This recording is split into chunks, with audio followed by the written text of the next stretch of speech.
Joining me now on the phone, Samuel Bardwell. He was the patient being taunted bedside by that doctor during the trip to the ER. Donald Bardwell is Samuel's father, who very wisely decided to roll tape. Dr. Debbie Nampiaparam, did I say it right? Nampiaparam? Nampiaparampil, but close enough. Nampiaparampil, I missed one, I'm sorry. Nampiaparampil, I'm going to practice, is a clinical associate professor at NYU School of Medicine, and defense attorney Brian Claypool is with me as well. You know, Samuel, let me begin with you if I can. First and foremost, how are you doing? Are you okay today? I'm all right. I mean, throughout the week that it's been, since it's been 7 days, I can still feel it, you know what I mean? Because I've been through emergency room visits before, but nothing like that before ever. I mean, you know, the day after I had to call into school, call into work, email my professors. It was very inconvenient for me. You know, I have a really busy schedule. I play basketball also, so it was just inconvenient. I'm not the person to, you know, ever miss anything. So I could not lift my body out of bed the next day. They left me out of there with no help. So, I mean, today, I mean, it just had to go by. My body has to cure itself by itself day by day. So today, I mean, I'm still probably on a scale from 1 to 10, I'm still at like a 5 because, I mean, the day after I was still at a 10. That's why I couldn't go to work. I couldn't go to school. So she messed me up pretty bad and left me out of there. I mean, she even left saying, you know, put him in an IV and get him the hell out of here. So that was the last thing. Put him in an IV and get him the hell out of here. Can I ask you, Samuel, how long were you in that condition where you felt you could not sit up and yet you could not get this doctor to, I don't know, at least listen to what your concerns were without debate and argument? How long were you in that circumstance that we see you in the video? It was, I believe, 4 hours, but it never ended. I mean, because she like I said, she left me there saying, put him in an IV and get him the hell out of here. And then after that, I was still in pain, you know what I mean? I was still in so much agonizing pain on a scale from 1 to 10. I was at 10, and I had to get myself off of the bed inch by inch myself. No one was helping me, and, you know, my dad was helping me out a little bit, but it's just, you know, it even hurt to touch me, and she even yanked my arm, which made it even worse. But I had to get into a wheelchair, and even on the way out, she was still mugging me. Like, she just wanted to get me out of there still. So she was still, you know, giggling and laughing after the whole incident. She thought it was a joke. She thought, you know, she had a great start to her shift, I guess.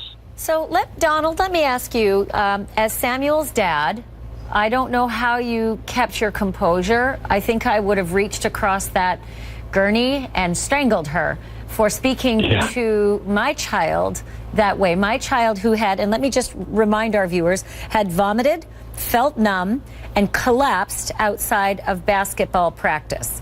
Previously diagnosed with anxiety and post-traumatic stress disorder, has been prescribed Klonopin in the past. So clearly someone with a clear medical history. How did you keep your cool and just decide to do what you did, which was roll tape? Basically, I kept feeling like if I said anything that would upset her any further, that we would be asked to leave the hospital, and I just didn't want him to die leaving the hospital, because I have seen him in those conditions where, like this time, I didn't see him because it happened at school, but previously I've seen him. I've been there before he was taken to the hospital, and I saw him, you know, throwing up, and I saw his eyes roll back in his head, and I saw him shake violently, and so I knew that all these symptoms that he was saying were true, and I just wanted, my goal was to just have him examined, because I wasn't even sure if what had happened was even related to anxiety. I didn't really know what was going on, so I was hoping that he was going to get some kind of examination to at least try to see if there was something further that was going on or anything. And I felt like if I said the wrong thing, that we were going to be asked to leave. I felt like she was fishing for me to be able to say something so she would have a reason to act the way she was, so I didn't want to give her that. So ultimately, I just tried to play it cool, because I thought, well, we were trying, all I wanted was my son to be seen, and I had no idea that I was going to have to beg for it, you know? Yeah. So I tell you what, I've got to be honest with you, Donald. The whole time I watched this, I kept wondering, when is Donald, at the time I didn't know your name, but I thought, when is that father going to say, Excuse me, but may we have another doctor, please? May we see someone else? We are clearly not getting anywhere, but you were just so patient. And I want to play a little bit more from your tape. I just need to explain to our viewers that the video becomes sort of frozen, but you can hear the entire dialogue between the Bardwells and this doctor. Have a listen. You're full of shit. I'm full of shit. He is not. And I'm sorry because, you know, I came in here wanting to help you, and you're turning your story around. You're changing your story. Yes, you are. You're making all different kinds of, you know, you're saying one thing and then you're telling me another thing, and then you go back to the first thing. Like you? So sometimes his Like you? So sometimes what? I'm not saying I'm not changing anything. No. I'm not saying anything different than what I've said the whole time. Like me? No. You have changed your story every time. Whoa. Yeah, that's how pissed off you've gotten me, okay? I didn't do anything. Yes, you did. So, put an IV in him, give him a liter of fluid, and we'll get him out of here.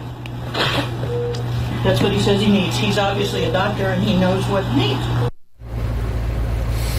Dr. Nampia Parampil, first of all, just your overall reaction. And I want to be clear, we've only seen a part of what was on tape. We haven't seen everything that led up to that, or what led up to it and what led out of it. But just from what you've seen, the 4 minutes or so of tape that you've seen. I mean, it's unacceptable. This type of behavior is completely unacceptable. There's just no defense, no excuse, nothing here.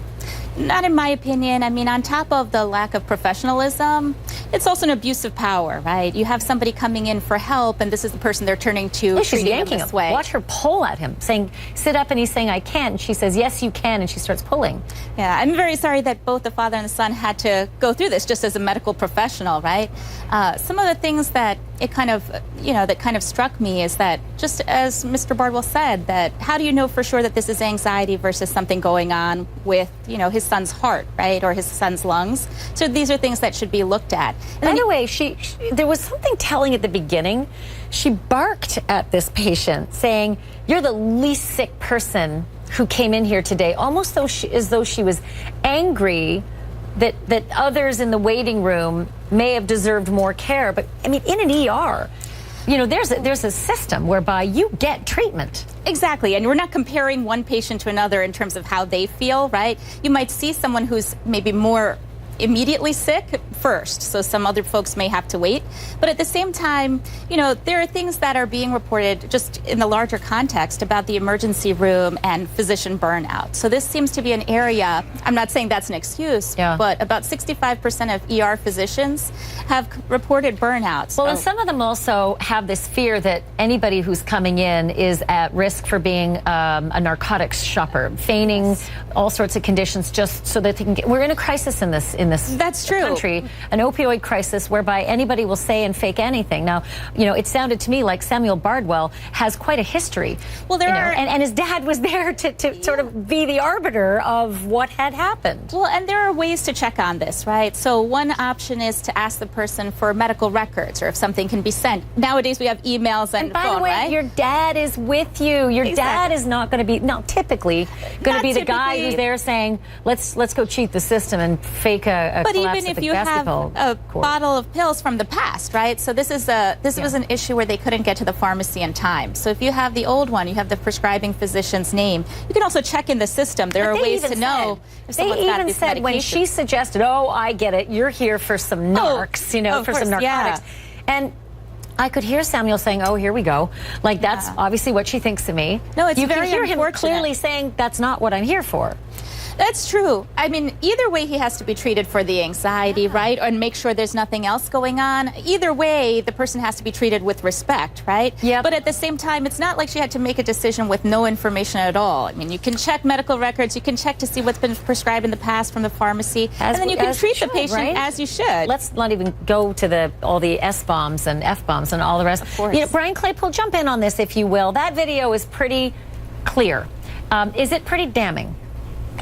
Ashley, thanks for having me back. Always nice to see you. This is really personal to me because, as you know, I survived the Las Vegas shooting. In fact, I talked to you within, a few hours after that shooting. So I've been diagnosed with PTSD. And I have now an anxiety disorder that I'm coping with. And I have to tell you, doing this segment, when I saw that tape, I've had heart palpitations. I have heart palpitations now watching that tape. It is so demeaning to Mr. Bardwell that this alleged doctor minimizes his condition. PTSD is real. His anxiety is real. I woke up a few weeks ago in the middle of the night with an anxiety attack. I had trouble breathing. I had to run outside my house. I almost ran down the street to the fire station. This is real stuff. And to see a purported doctor treat this young man like a piece of meat is criminal. Why are the prosecutors not charging her with criminal assault and battery for grabbing his arm and trying to drag him out of that bed?